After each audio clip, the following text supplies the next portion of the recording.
Welcome friends. Let us take a look at how to read a horoscope for basic personality traits and character sketch. Let's first look at the KP rule. The KP rule says if the sublord of the ascendant is in the constellation of a planet in the sign, and that sign could be anything from Aries to Pisces, then that particular sign will define the character sketch of that person. Now let's take the example. The KP rule says if the sublord of the ascendant, here the sublord of the ascendant is Jupiter, is in the constellation of a planet in the sign. So Jupiter is in the constellation of Mars. Constellation means star. So the ascendant sublord Jupiter is in the star of Mars, and Mars is in Libra. So Libra will be used to define the character sketch of the person whose horoscope we are reading. So that's the KP rule. But in my experience, I have found this approach does not give very satisfactory result. And one reason that often comes to my mind is the role and reliability of the Cuspal sublord. This KP rule of assessing the character sketch, likes and dislikes of a person is also dependent on the Cuspal sublord of the first house, that's the ascendant. And I've always had a lot of doubts about the role and reliability of the Cuspal sublord. And in one of my videos, I have shared my thoughts on the role and reliability of the Cuspal sublord. So I'm going to drop the link of this video in the description for you to see my own views on this. So, but like I mentioned that in my own experience, I don't find this a particular approach giving a very satisfactory result regarding when we are trying to assess the character sketch of a person. So let me discuss whatever experience that I have gathered, in a way what are the steps that I follow. So as an example, I thought that I would make use of the horoscope of Lata ji, the legendary singer that recently passed away. So I googled for her birth data and came up with various time of birth. There is one that says 10:30, then there is another that says 10:40, then there is another that says 23:51, which I guess is 11:51. But I've settled for 10:30, and I think that gives far more accurate result when we take her time to be 10:30, and the date of birth is 28th of September 1929. So this is her horoscope, and let me tell you the steps that I usually follow to assess the character sketch of a person. So the first thing is that in the Rashi chart, which is this chart, the lagna chart or the Rashi chart, note down the ascendant. The ascendant is Taurus, right? And then in the Rashi chart, the planet occupying the ascendant. And here in Lata's chart, it is only Jupiter. Jupiter is the only planet that is occupying the ascendant. So the first thing that I'll make a note of it is the Taurus plus the Jupiter, and based on the what this particular combination might indicate in terms of character sketch, likes and dislikes, I will prepare my notes. Now I don't make use of the aspects. I just stick to the ascendant lord and the planets in the ascendant. It could be more than one, but in this chart, the Thai chart, it's only Jupiter. Now the second thing that I do is that I also look at the bhav charit chart, and in the bhav charit chart I will look at the ascendant lord and make use of the houses that the ascendant lord is indicating, the kind of houses the lord of the ascendant is signifying. And the moment when you use the word signifying, significator, then obviously you have to look at the bhav chart. So here, the Venus, which is the lord of the ascendant, and now Venus is in the star of Ketu, right? Venus is in the star of Ketu, and Ketu in the bhav chart is in the fifth house. Fifth house is the house that is that creates all these careers in creative and artistic fields. So fifth house is related to creative occupations or creative likes and dislikes, those kind of a thing. So here the Venus is indicating the fifth house through Ketu. Now another thing that you might want to make a note of is that Ketu in this chart is indicating a Venus. You see Ketu is in Libra, so Ketu is indicating Venus. So what is happening is that Venus becomes the significator of Venus also through Ketu. Ketu is equal to Venus. Because Ketu is in Libra, so Ketu is indicating Venus. So in a way, you can also say that Venus becomes a Venus is kind of in its own star. So Venus now starts indicating the ascendant in the bhav chart. So Venus is a significator of the fifth house, and Venus is also a significator of the first house. Now, when the lord of the ascendant is in the bhav chart becomes a strong significator of the ascendant itself, then it kind of creates a KP yoga.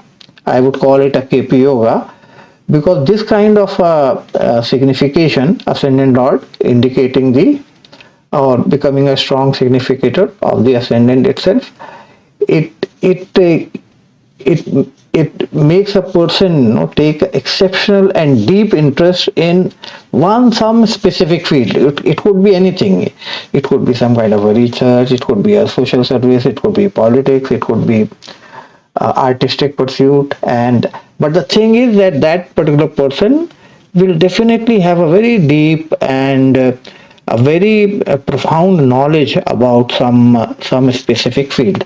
So in Lata's chart, and even otherwise, when you are looking for the personality traits and the character sketch, you might want to look at if the ascendant lord is also indicating the ascendant.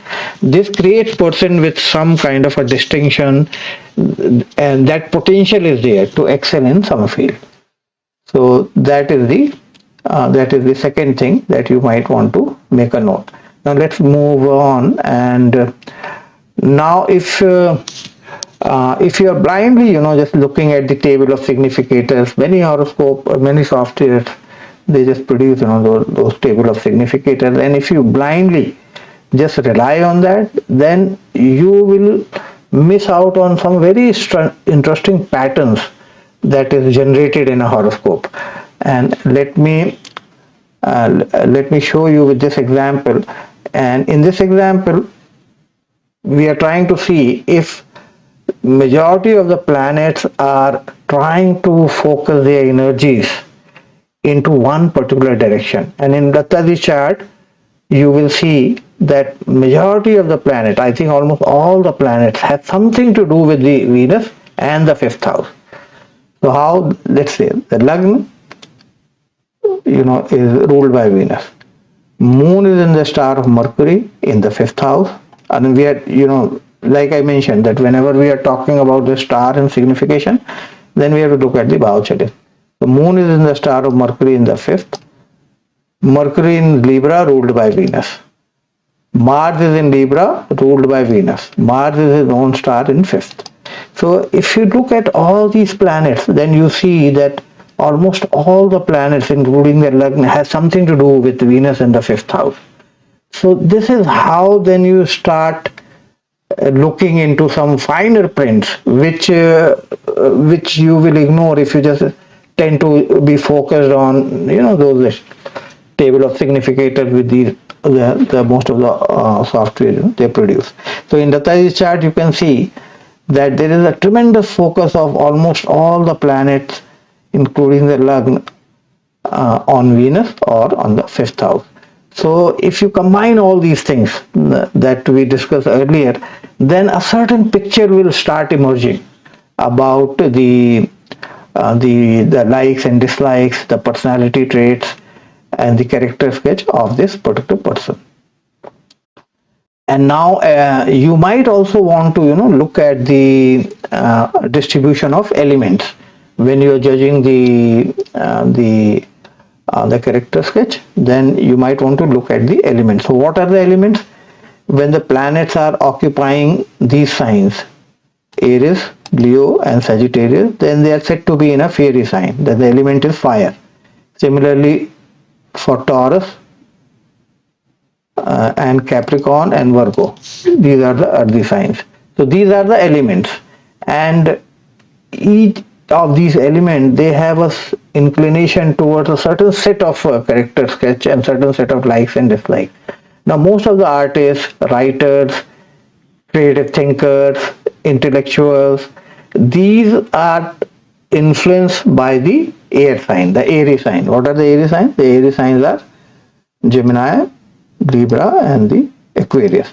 Now if you look at this horoscope, and especially if you look at the star lord column, for the distribution of element you have to look at the star lord and look at each of these star lord and then note down what kind of sign these star lord are occupying, and mostly it will be distributed among various elements.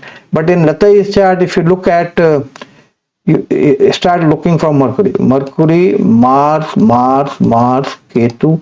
If you look at all these things, all these planets are in the Libra, which is a airy sign. So out of 9 planets, you see 1, 2, 3, 4, 5 and 6. So 6 of these planets are indicating the air sign, that again creates, like I mentioned, the art, the people with keen interest in art, or they are kind of intellectual in their own right.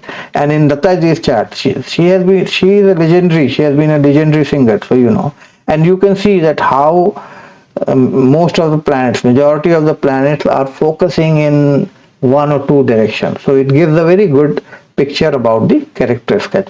So now if you combine all these things, the one that I mentioned, then you will have a very good idea about about the personality traits, likes and the dislikes of a person, and you can make use of all these points to create a 1-page or 2-page document and give it to your client. And now when I was looking at this chart and when I was creating this video, which is primarily meant for the purpose of discussing the character sketch, likes and dislikes, but I thought that I should share one thing about Lata's life, and that is the no marriage in her life. She had everything in her life. She had money, fame, exceptional fame, power, worldwide following, respect, but she remained unmarried throughout her life. And so let's look at the some of the reasons, and now for the Taurus ascendant, if you look at the Taurus ascendant, what happens is that the Mars becomes the ruler of the 7th house and also the 12th house. Now this happens in the Taurus ascendant. This is kind of a Mangli dosha, I would say, that is attached to the Taurus ascendant. It doesn't mean that all Taurus people will have some issue in their married life or matrimonial life, or they will remain unmarried. That's not the point. But the thing is that the Taurus horoscope is more vulnerable. So now once we have this fact under our belt, that in the Taurus horoscope, in the Taurus ascendant horoscope, Mars becomes the ruler of the 7th and 12th. 12th is not a good house. 12th house creates all kind of problem and trouble. So Now if you look at the second house lord, seventh house lord, and the 11th house lord, and why I am saying second, 7 and 11, because 2, 7, 11, that combination indicates marriage in KP astrology. So if you look at Mercury, which is the ruler of the second house, if you look at Mercury, so you find that Mercury is in the star of Mars. And then if you look at Mars, then you see Mars is also in the star of Mars. So this combination again indicates 7 and 12. And then if you look at the 11th house, that's Jupiter. So Jupiter also you see is in the star of Mars. So all these 2, 7 and 11, they all are in a bad disposition, as they are, as all three are deposited in the star of Mars. That's not good for the marriage. So that's all in this video, and I hope you enjoyed watching it. Thanks for watching.